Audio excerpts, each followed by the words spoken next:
I always say to patients, Google is like a bit of a black hole because you just don't know where you're going to end up. Sometimes you can type in, symptoms, and it might be something as minor as like, I don't know, a sore foot.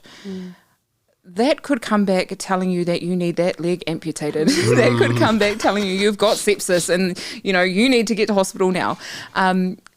So I say to patients, there are some really great websites that you can utilise, but it's always, you'll always see on those websites some of the red flags. Yeah. And if you have or are experiencing any of those red flags, then they'll always say to go and get a medical review, to follow up with your general practitioner, things like that.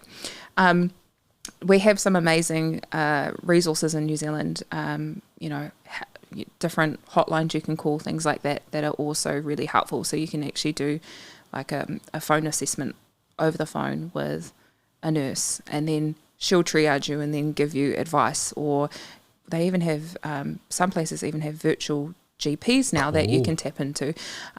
So I think there is a reason kind of why people go away to study study these things. They put a lot of hard work into it, and it's because they want to make sure that people are getting care and treatment and support that they need, and that it's appropriate and correct. I'm not going to lie, we've all done a Google. Yeah. We've all done it before.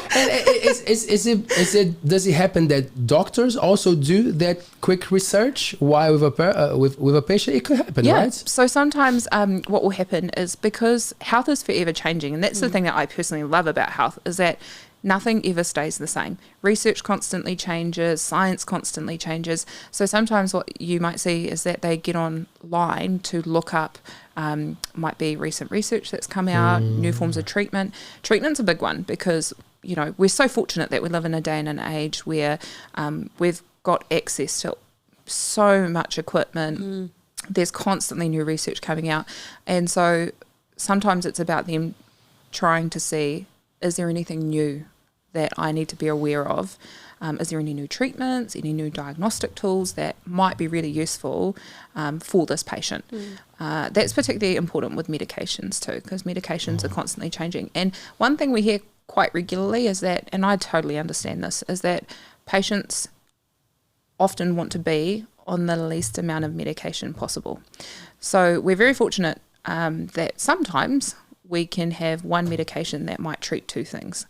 And so if that patient's eligible for that, they might get online onto a approved website that is very reliable and check that, that medication is appropriate, or is there any new medications that are out. So, yeah, definitely does happen. But it's not just Google. It's, reliable websites.